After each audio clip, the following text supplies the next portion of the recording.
আসসালামু আলাইকুম সুপ্রিয় দেশবাসী। গত শনিবার 4 জুলাই 2026 সাল গ্রেট আমেরিকার 250তম স্বাধীনতা দিবস ছিল। তারা এই স্বাধীনতা দিবস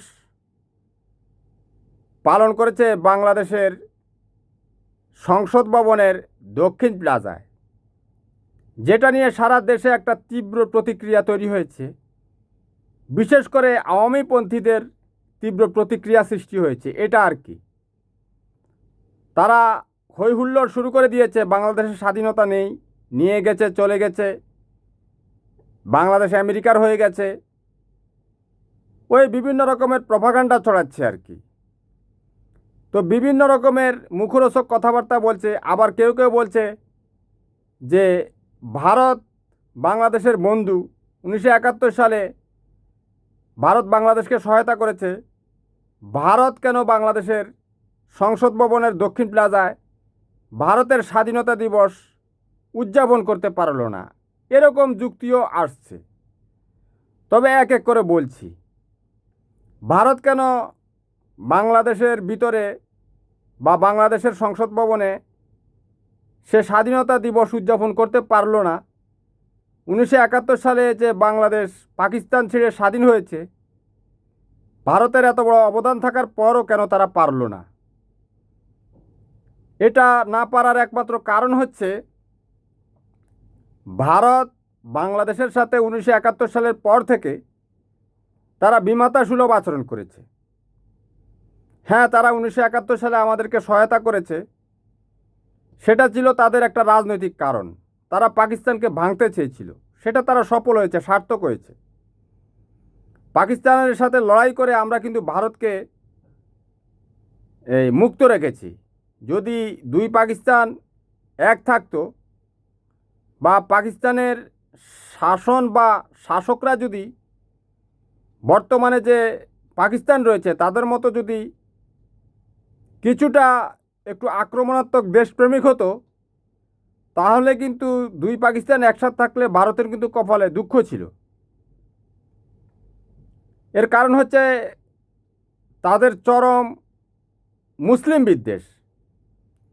এখন আসল কথায় আসি, যে ভারত কেন বাংলাদেশের স্বাধীনতার সংগ্রামে এত বড় অবদান রাখার পরও বাংলাদেশের সংসদের দক্ষিণ প্লাজায় তারা তাদের স্বাধীনতা দিবস বা বিজয় দিবস উদযাপন করতে পারল না? এটা পারেনি কারণ ভারতকে বাংলাদেশের মানুষ বিশ্বাস করে না। ভারত 1971 সালে আমাদেরকে সহায়তা করেছে ঠিকই, কিন্তু পাকিস্তানের যে 93,000 সোলজার, তাদের সমস্ত অস্ত্রশস্ত্র কিন্তু তারা নিয়ে চলে গেছে ট্রাক ভরে। বাংলাদেশের যে বিভিন্ন কলকারখানার যে যন্ত্রপাতি, আপনারা তো জানেন, সেনাবাহিনীর ট্যাঙ্ক কামান তো নিয়েছে, বিভিন্ন ফ্যাক্টরির যে উন্নত মানের যে সমস্ত যন্ত্রপাতি, কাঁচামাল, সেগুলোও তারা নিয়ে গেছে।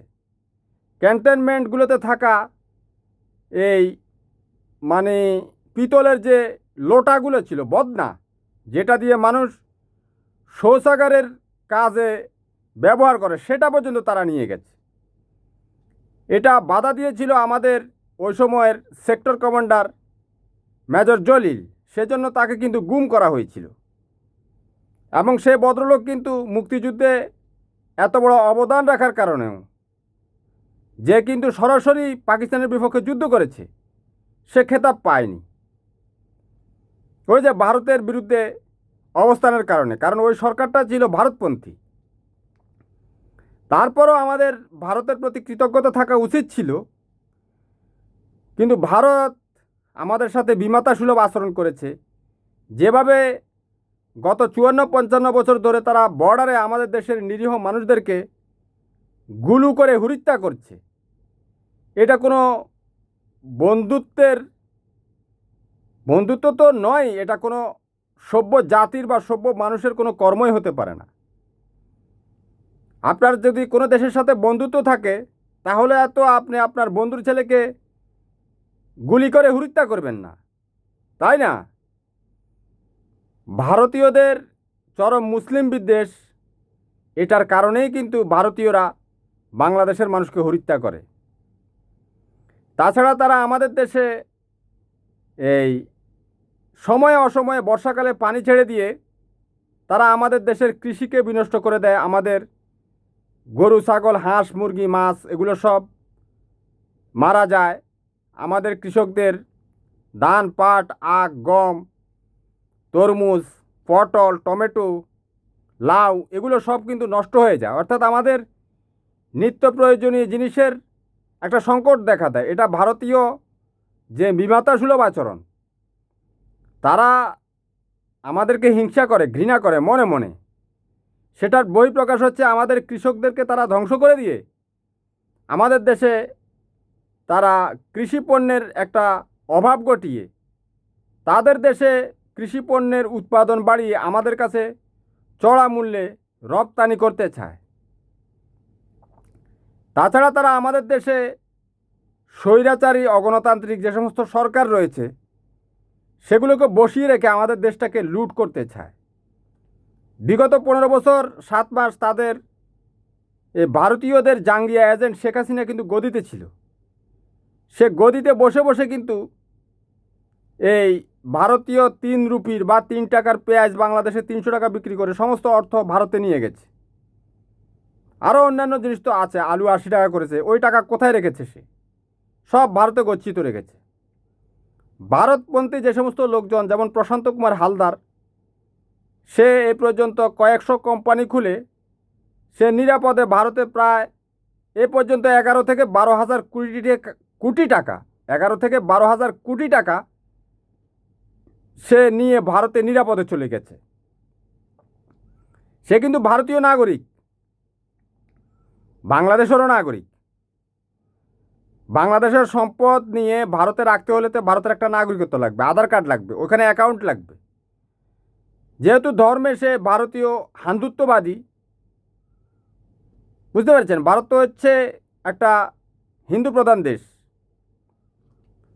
তো ভারতীয় এই সমস্ত এই হিন্দুত্ববাদীরা বাংলাদেশে কলকাতা সহ অন্যান্য জায়গার যে সমস্ত এই তারা আর কি বাংলাদেশের ন্যাশনাল আইডি কার্ড বানিয়ে বাংলাদেশের বিভিন্ন প্রতিষ্ঠানে ঢুকে বাংলাদেশের বিভিন্ন ব্যাংকের অর্থ ঋণ নিয়ে লোপাট করে ভারতে নিয়ে চলে গেছে। এগুলো ভারতীয়দের চালাকি, বুঝতে পেরেছেন?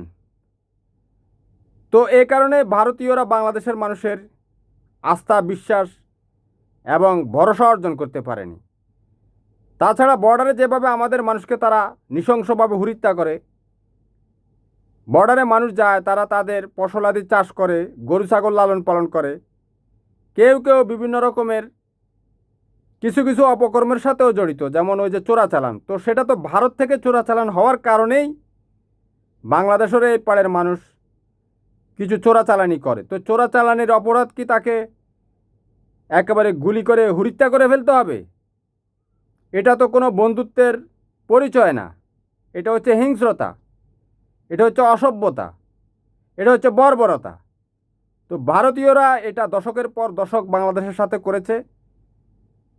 বাংলাদেশের মানুষ এ কারণে তাদেরকে বিশ্বাস করে না। এ কারণে ভারতীয়রা বাংলাদেশের স্বাধীনতা যুদ্ধের সময় বাংলাদেশের মানুষের পাশে দাঁড়ানোর পরও তারা বাংলাদেশের মানুষের সেরকম বিশ্বাস এবং আস্থা অর্জন করতে পারেনি। এটার জন্য ভারতীয়রাই দায়ী।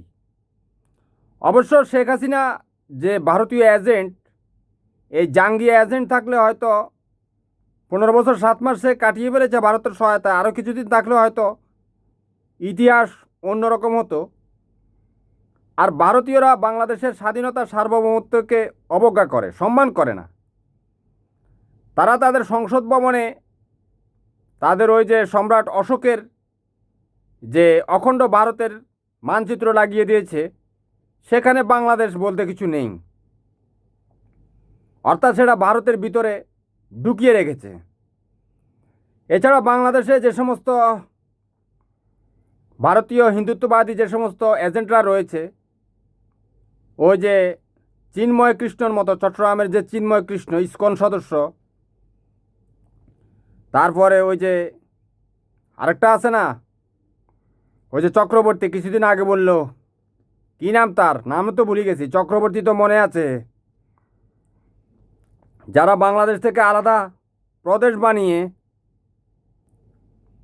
ভারতের সাথে মিলে যেতে চাচ্ছে, তারপর ওই যে ভারত সীমান্তের পাশে গাইবান্ধার পলাশপুরে বড় বড় ওই পুতুল টুতুল বানিয়ে আর কি, তারা সেই জায়গাগুলোতে ভারতীয় গোয়েন্দা বাহিনীর রয়ের এজেন্টের বিচরণ ক্ষেত্র তৈরি করার চেষ্টা করছে, সেটা বাংলাদেশের মানুষ অবগত। এ কারণেই ভারতীয়দেরকে ভারতকে বাংলাদেশের মানুষ বিশ্বাস করে না। তাছাড়া গত কয়েক দশকের ভিতরে ভারত অনেকগুলো দেশ দখল করে ফেলেছে। এর মধ্যে সিকিম একটা স্বাধীন দেশ ছিল, সেটা দখল করেছে ওই লেনদুব দর্জির মাধ্যমে। সিকিমের যে প্রধানমন্ত্রী ছিল লেনদুব দর্জি, তার মাধ্যমে সিকিম দখল করেছে। হায়দ্রাবাদ দখল করেছে। হায়দ্রাবাদের প্রধানমন্ত্রী যে ছিল, রাজা যে ছিল নিজাম, তার সরকারকে 6 দিনের ভিতরে ওই দেশটাকে একেবারে তারা মাটির সাথে মিশিয়ে দিয়ে হাজার হাজার লক্ষ লক্ষ মুসলমানকে হত্যা করে হায়দ্রাবাদ দখল করেছে, গোয়া দখল করেছে, তারপর কাশ্মীর দখল করেছে। এই দখলদারিত্বের মধ্যে তাদের কিন্তু ওই স্বাধীনতাকামী ওই মানুষগুলোর কিন্তু অনেক মানে রক্তের ইতিহাস জড়িত। এ কারণে ভারতীয়দেরকে বাংলাদেশের মানুষ বিশ্বাস করে না। আর ভারতীয়রাও বাংলাদেশের মানুষ যেহেতু সংখ্যাগরিষ্ঠ মুসলমান, তাদেরকে আন্তরিকভাবে বিশ্বাস করে না বা বন্ধুসুলভ মনে করে না। এটা আমরা বুঝতে পেরেছি ভারতের বিভিন্ন রকমের আচরণের মাধ্যমে। এখন এই যে মার্কিন যুক্তরাষ্ট্র বাংলাদেশের এই তাদের যে সংসদ ভবনের দক্ষিণ প্লাজায়, বাংলাদেশের সংসদ ভবনের দক্ষিণ প্লাজা আর কি, তাদের 250তম স্বাধীনতা দিবস বা বিজয় দিবস উদযাপন করলো। অনেকে হাই হাই করছে যে বাংলাদেশ মার্কিনিরা নিয়ে গেছে, মার্কিনীদের দখলে চলে গেছে, মার্কিনীদের সাথে গোপন চুক্তি হয়েছে। আসলে মার্কিন যুক্তরাষ্ট্র একটা বিশাল দেশ, তারা বিশ্বের পরাশক্তি। তারা তাদের গরু ছাগলের উপর যে ভর্তুকি দেয়,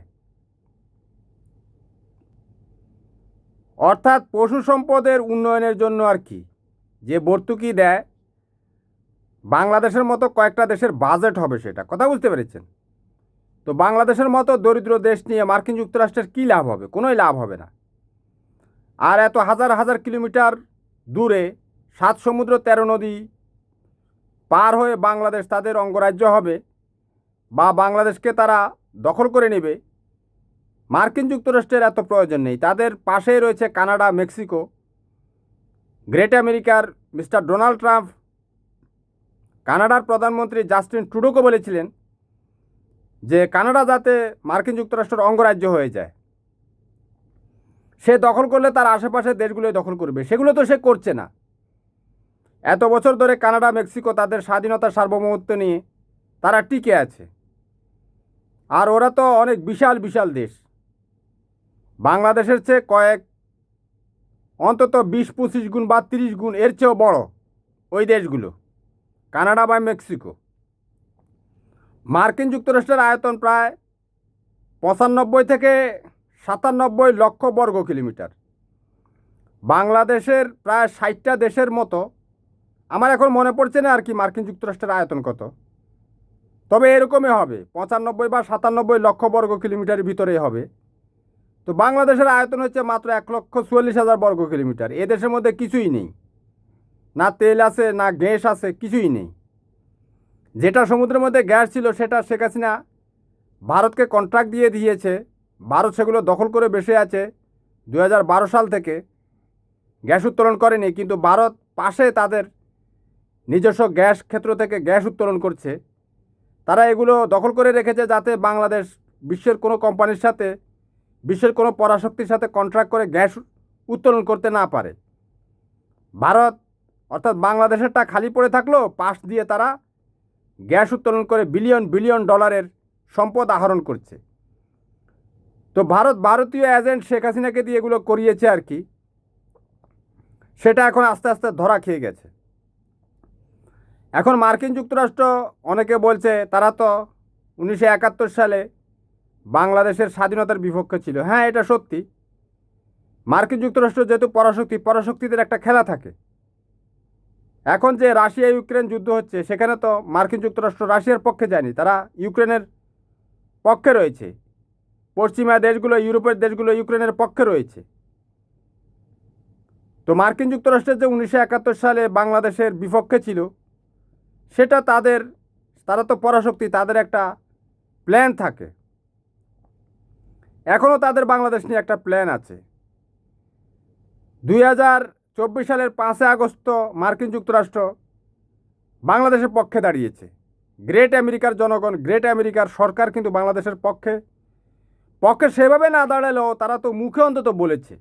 হোয়াইট হাউস থেকে ওই যে সাংবাদিক মুশফিকুল ফজল আনসারি সাহেব, উনি, ওই ভদ্রলোক তো বাংলাদেশপন্থী দেশপ্রেমিক একজন মানুষ, যে কিনা হোয়াইট হাউসে গিয়ে বসে থাকতো, জাতিসংঘের সদর দপ্তরে গিয়ে বসে থাকতো বাংলাদেশের মানুষের পক্ষে কথা বলার জন্য। বাংলাদেশে যে শেখ হাসিনা হাজার হাজার মানুষকে হত্যা করা এবং গুম খুন এগুলো করতো, মার্কিন যুক্তরাষ্ট্র তো ওই যে র্যাবের গোপালী লীগ, ওই যে গোপালগঞ্জের ওই যে বদমাসটা, ওই যে শেখ মুজিবুর সন্তান যেটা রয়েছে আর কি, বেনজির, তাকে সহ 7 জনকে এই ভিসা স্যাংশন দিয়েছিল। তো মার্কিন যুক্তরাষ্ট্র তো এই দেশের মানুষের পক্ষে ছিল। যখন এই দেশের মানুষের লাশ বনে, জঙ্গলে, পুকুরে, ঘাটে, মাঠে, নদীতে, সমুদ্রে ভেসে বেড়াচ্ছে, এই রাশিয়া, এই ভারত, তাদের সহযোগিতায়, তারা কিন্তু কেউ বলেনি বাংলাদেশের যে বিরোধী শক্তি, বাংলাদেশপন্থী, বাংলাদেশের মুসলমানদেরকে যে শেখ হাসিনা ভারতের নেতৃত্বে নিঃশেষ করে দিচ্ছে, এই চীন, রাশিয়া, এই ভারত, এরা কিন্তু কেউ কথা বলেনি। মার্কিন যুক্তরাষ্ট্র কথা বলেছে। তাহলে মার্কিন যুক্তরাষ্ট্র তো বাংলাদেশের সংখ্যাগরিষ্ঠ মুসলমানের বিপদের সময়ে তারা হাত বাড়িয়ে দিয়েছে। মার্কিন যুক্তরাষ্ট্র আমাদের সংসদের দক্ষিণ প্লাজায় না হয় তাদের স্বাধীনতা দিবস উদযাপন করলো, তাদের যে রাষ্ট্রদূত রয়েছে মিস্টার ব্রেন্ট ক্রিস্টেনসেনের নেতৃত্বে, এতে এত মহাভারত অশুদ্ধ হয়নি। মার্কিন যুক্তরাষ্ট্র বাংলাদেশ দখল করার জন্য আসেনি, তবে কিছু প্ল্যান তো তাদের রয়েছে, তাদের থাকবে। পৃথিবীতে কেউ কারো চিরন্তন বন্ধু নয়, কেউ কারো চিরন্তন শত্রুও নয়। তবে 5 আগস্ট 2024 সালে বাংলাদেশের মুসলমানদের যে ক্রান্তি লগ্ন, সেই সময় কিন্তু মার্কিন যুক্তরাষ্ট্র বাংলাদেশের মানুষের পক্ষে অন্তত কথা বলেছে। না হলে কিন্তু বাংলাদেশের মানুষের কপালে দুঃখ ছিল, কেউ বলার কেউ ছিল না। কারণ নিরস্ত্র, অসহায়, মজলুম মানুষ কিন্তু রাষ্ট্রীয় যে সন্ত্রাসবাদ, মুসলিম, ভারতীয় জাঙ্গিয়া, প্যাসিস্ট, চরমপন্থী শেখ হাসিনার রোশানলে তার হেলিকপ্টার, গানশিপ, তার বুলেট, বোমা, তার যে ট্যাঙ্ক, কামান, এগুলো কিন্তু বাংলাদেশের মানুষের বিপক্ষে ব্যবহার করা হয়েছিল। মার্কিন যুক্তরাষ্ট্র তার সমালোচনা করেছে। তাহলে কেউ এগিয়ে আসুক আর না আসুক, মার্কিন যুক্তরাষ্ট্র তো বাংলাদেশের মানুষের পক্ষে অন্তত কথা বলেছে। মার্কিন যুক্তরাষ্ট্র চাইলে কিন্তু শেখ হাসিনাকে কিন্তু ঘাড় ধরে নিয়ে যেতে পারতো। যেরকম তারা বিশ্বের একটা পরাশক্তি হচ্ছে ভেনেজুয়েলা, বিশ্বের উন্নত দেশগুলোর একটা, বিশ্বের প্রধান তেল রপ্তানিকারক দেশ। তারপর তাদের কাছে রাশিয়ার S-300 প্রযুক্তি রয়েছে, আকাশ প্রতিরক্ষা। সেই দেশ থেকে ভেনেজুয়েলার প্রেসিডেন্ট নিকোলাস মাদুরোকে ঘাড় ধরে নিয়ে গেছে। ইরানের প্রধান ধর্মীয় নেতা আয়াতুল্লাহ খমেনি সহ তাদের বিমান বাহিনী, নৌবাহিনী, সেনাবাহিনী, শত শত হাজার হাজার মানুষকে জয় বাংলা করে দিয়েছে মার্কিন যুক্তরাষ্ট্র। তারা ইচ্ছা করলে শেখ হাসিনাকে কিন্তু ঘাড় ধরে নিয়ে যেতে পারত। মার্কিন যুক্তরাষ্ট্র কিন্তু শেখ হাসিনার পক্ষেও ছিল, যেহেতু মার্কিন যুক্তরাষ্ট্রের সবচেয়ে বড় বন্ধু হচ্ছে ভারত। ভারতকে নিয়ে তার একটা খেলা রয়েছে, ভারত আর চীনকে নিয়ে একটা খেলা রয়েছে তার। কারণ সে তো পরাশক্তি, সে তার চেয়ারম্যানই ছাড়বে না। ভারত চীন যদি কখনো লড়াই লাগে, সে ভারতের পক্ষে নিবে, কারণ সে পরাশক্তি। সে ঘর পোড়ার মধ্যে আলু পোড়া দিবে। কিন্তু 5 আগস্ট বাংলাদেশের মানুষ যখন মজলুম হয়ে পড়েছিল, তাদের কেনা বুলেট দিয়ে তাদের লাশ রাস্তায় ঘাটে রিকশায় ভ্যান গাড়িতে এখানে সেখানে ঝুলছিল, তখন মার্কিন যুক্তরাষ্ট্রই বাংলাদেশের মানুষের পক্ষে অন্তত কথা বলেছে। ওই যে মুশফিকুল ফজল আনসারী সহ যে সমস্ত মানবতাবাদী সাংবাদিকরা রয়েছে বাংলাদেশের দেশপ্রেমিক, তাদের প্ররোচনায়। কারণ মার্কিন যুক্তরাষ্ট্র হচ্ছে গ্রেট আমেরিকা। তারা আপনার পক্ষে থাকুক আর না থাকুক, সামনাসামনি যখন বলবেন যে ভাই আমরা শেষ হয়ে যাচ্ছি, তোমরা বিশ্বের পরাশক্তি, তোমরা কিছু বলছো না কেন, চক্ষু লজ্জার ভয় হলেও তারা কিছু বলবে। কারণ সে পরাশক্তি, সে ইচ্ছে করলে বিশ্বের যে কোনো প্রেসিডেন্টকে, প্রধানমন্ত্রীকে ঘাড় ধরে নিয়ে যেতে পারে, এবং সে সেটা করেছে, তাই না? আমি তো বললাম নিকোলাস মাদুরোকে তার স্ত্রী সহ ঘাড় ধরে নিয়ে চলে গেছে। তারপরে 46-47 বছর ক্ষমতায় ছিল ইরানের আয়াতুল্লাহ খমেনি, ওকে জয় বাংলা করে দিয়েছে। ওর প্রথম শ্রেণী, দ্বিতীয় শ্রেণী, তৃতীয় শ্রেণী, চতুর্থ শ্রেণী সমস্ত নেতাদেরকে, সেনাবাহিনী, বিমান, নৌবাহিনী সবাইকে জয় বাংলা করে দিয়েছে। তাহলে আমরা তো তার সাথেই থাকতে হবে, কারণ সে তো আমাদের সাথে বন্ধুসুলভ আচরণ করেছে, ভালোবেসে বাংলাদেশের মানুষের পক্ষে কথা বলেছে। আমরা তো তাকে ইগনোর করতে পারি না, সে তো পরাশক্তি, তাই না? তারপর আমাদের দেশের প্রায় 1,00,000 কোটি টাকার মতো গার্মেন্টস তার দেশে রপ্তানি হয়, গার্মেন্টস ও অন্যান্য পণ্য প্রায় $7 বিলিয়ন মতো, 90,000 কোটি টাকা তো হবেই এরকম। তাহলে সে আমাদের জন্য করছে। আমাদের লক্ষ লক্ষ, অন্তত 10 লাখ গরিব মানুষ মার্কিন যুক্তরাষ্ট্রের উপর নির্ভরশীল, আমরা সেটা অস্বীকার করতে পারি না। মার্কিন যুক্তরাষ্ট্র আমাদের সংসদ ভবনে স্বাধীনতা দিবস উদযাপন করেছে বলে আমাদের দেশ একেবারে সে কাঁধে করে নিয়ে চলে যাবে, এমন হুলস্থুল যারা করছে এরা হচ্ছে আওয়ামীপন্থী, ভারতপন্থী প্রপাগান্ডুয়া। শীঘ্রই দেখবেন যে কয়েক বছরের মধ্যে সেটা প্রমাণিত হবে। মার্কিনিরা বাংলাদেশের কোনো ক্ষতি করবে না। আর বাংলাদেশের মানুষ হচ্ছে স্বাধীনতাকামী, দেশপ্রেমিক। তারা কারো রক্তচক্ষুকে ভয় করে না, বুক চেতিয়ে লড়াই করে তাদের স্বাধীনতার সার্বভৌমত্ব রক্ষা করে। 1971 সালে তারা রক্ষা করেছে, 1975 সালের 7ই নভেম্বর তারা রক্ষা করেছে। আমাদের স্বর্গীয় নেতা শহীদ প্রেসিডেন্ট জিয়া রহমানকে রক্ষা করে আমাদের দেশপ্রেমিক সেনাবাহিনীর সিপাহী জনতা, বিমান বাহিনী, নৌবাহিনী সবাই মিলে রক্ষা করেছে। 90-এর গণ অভ্যুত্থানে ভারতীয় এজেন্ট এরশাদের কাছ থেকে রক্ষা করেছে। 2024 সালের 5 আগস্ট ভারতীয় জাঙ্গিয়া শেখ হাসিনার কাছ থেকেও রক্ষা করেছে। এই দেশের মানুষ যখন রক্ত দেওয়া শুরু করে তখন তাদেরকে আর রুখে দেওয়া পৃথিবীর কোনো পরাশক্তির কাছেই সেটা সম্ভব না। শেখ হাসিনা ভারতকে উস্কানি দিয়েছিল যে বাংলাদেশে হামলা করার জন্য, কিন্তু ভারত যখন দেখেছে যে বাংলাদেশের মানুষ ট্যাঙ্কের সামনে, বুলেটের সামনে দাঁড়িয়ে যাচ্ছে, এরা যদি একবার মরণপণ লড়াই শুরু করে দেয় তাহলে ভারতের স্বাধীনতার সার্বভৌমত্ব নিঃশেষ হয়ে যাবে। এ কারণে ভারতীয়রা শেখ হাসিনার প্ররোচনায় তারা পা বাড়ায়নি। ভারতীয়দের একমাত্র উদ্দেশ্য হওয়া উচিত বাংলাদেশের মানুষের কাছে ক্ষমা চাওয়া।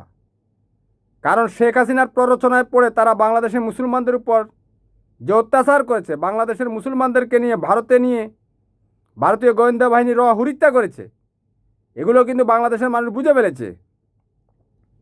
ভারত থেকে স্নাইপারের ট্রেনিং নিয়ে এসে আওয়ামী জাঙ্গিয়ারা যে ঢাকা শহর বা রাজধানী দেশের জেলা শহরগুলোতে তাদের আওয়ামী লীগার যারা রয়েছে তাদের বাড়ির ছাদ থেকে স্নাইপার রাইফেল ফিট করে এদেশের মানুষকে হত্যা করেছে, এগুলো ভারতের নেতৃত্বে হয়েছে। ঠিক আছে, বাংলাদেশে যে ইসলামপন্থীদের জঙ্গি প্রমাণ করে হত্যা করার চেষ্টা হয়েছে, এগুলো সব ভারতের নেতৃত্বে হয়েছে। তো ভারত এখন বাংলাদেশের কাছে ক্ষমা চাইতে হবে, করজোড়ে ক্ষমা চাইতে হবে। ভবিষ্যতে এই ধরনের ভ্রষ্টামি তারা করবে না, সেই প্রতিশ্রুতি দিতে হবে।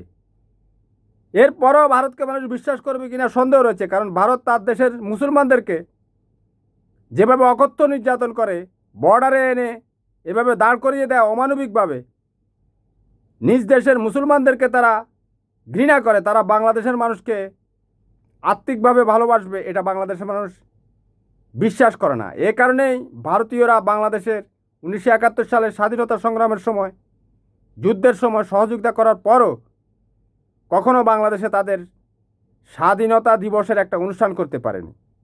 এ পর্যন্ত থাকুক। আল্লাহ হাফেজ। পরবর্তীতে আপনাদের সাথে অন্য বিষয়ে আলোচনা হবে।